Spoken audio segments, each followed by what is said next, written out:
2022 was a year in which indie games continued to find success with unique ideas and experimental gameplay. The simulator genre remains popular, and Potion Craft Alchemist Simulator, the latest concoction developed by Nice Play Games and published by Tiny Build, lets players explore the finer points of alchemy. Players inherit a dilapidated alchemy shop in a medieval town and must use their skills to discover magical recipes, earn coins, and upgrade their operation.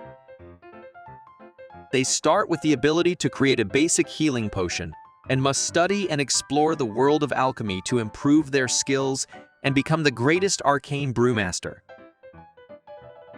Akin to Potionomics, a similar recent release, Potion Craft is a shopkeeper sim where you gather ingredients, craft potions, and manage your relationships with your NPC customers.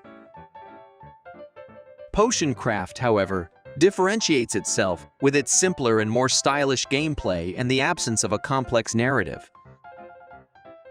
Without a backstory, you simply take over an abandoned shack well-suited for potion crafting and begin selling potions to the townspeople. The gameplay centers around discovering new recipes through a unique mechanic. Players navigate an empty bottle around a map filled with obstacles and collect ingredients to move the bottle a certain distance and direction.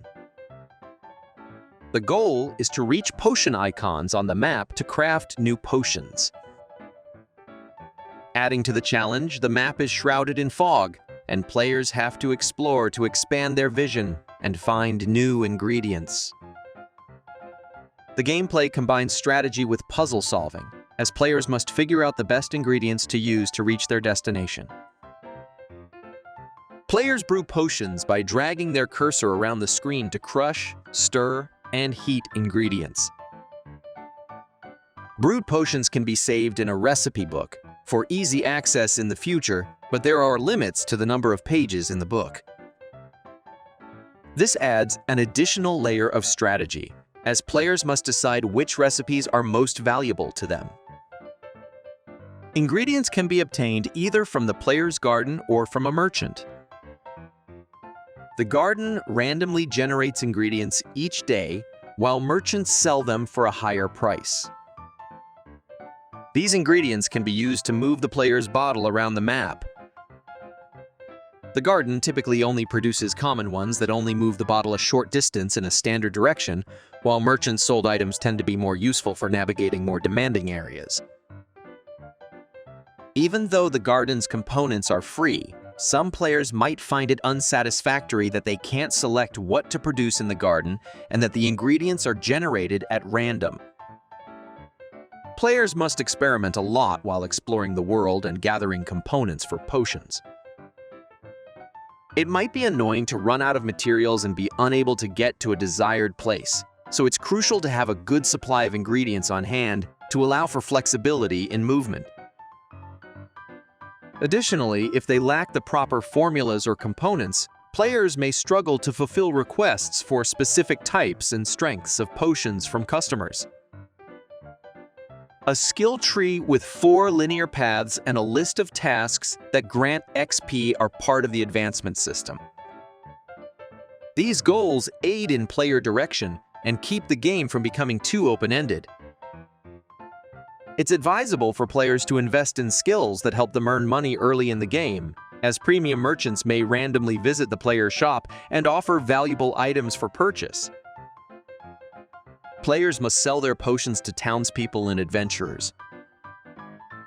Selling potions involves identifying the customer's needs and offering the appropriate potion for sale.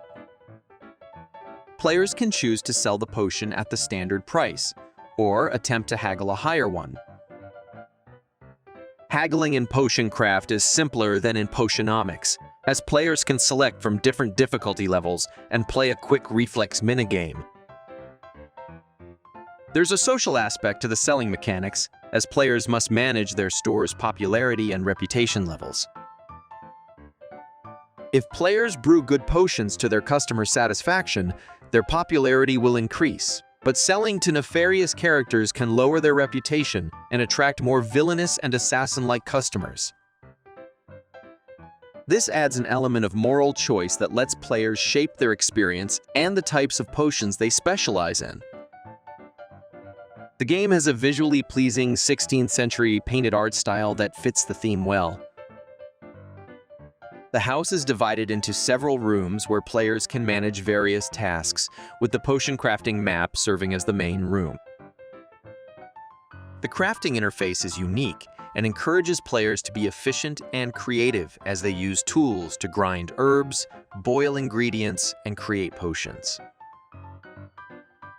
The crafting map is initially partially obscured, encouraging exploration of different herbs, roots, mushrooms, and flowers that act as navigational aids. The whole process is an intriguing puzzle to solve. Players also have the option to repair old stills with the help of merchants, which adds a layer of complexity and facilitates the ultimate goal of the alchemy adventure. The goal is creating the Philosopher's Stone, the alchemist's magnum opus, and the culmination of the alchemical journey, requiring mastery of the alchemical map and the effects of many an ingredient. Potion Craft respects the player's intelligence by providing all the necessary tools and information to stimulate their curiosity, but leaves the management of the alchemical and entrepreneurial journey up to their discretion. The game's long period of early access allowed the developers to gather feedback from players and increase the amount of content available, as well as address balancing issues like ingredient prices. The haggling component is like most minigames, less than inspired. After choosing a difficulty level, an arrow moves back and forth across a bar. If you stop the arrow at the right spot, you get a better deal. That's it. That's all. It's functional, but underwhelming. The audio isn't strong either, with only one song repeating on a loop. While it's pleasant, fitting, and non-intrusive, it gets repetitive, and some players may just want to turn it off and listen to something else while playing. In the end, the gameplay is the strongest aspect of Potion Craft, but without any guidance or narrative development, it can become monotonous. While the simple morality system adds some variety, the basic gameplay mechanics remain the same throughout. Without a background narrative to motivate, potion crafting can feel like a game mechanic without a game. There's no change to increase the drama, no development to introduce an important event. If you're looking for something deeper, you won't find it here. Potion Craft is a fine game. It's a fun, relaxed, visually pleasing experience. It does an excellent job of making players feel like their own unique alchemist, and the gameplay is immersive. But it feels incomplete, like a game mechanic in search of a game to give it a voice, to give it meaning. There's definite fun to be had here, but without a story, and with monotonous music, graphics, and gameplay, player experiences will vary.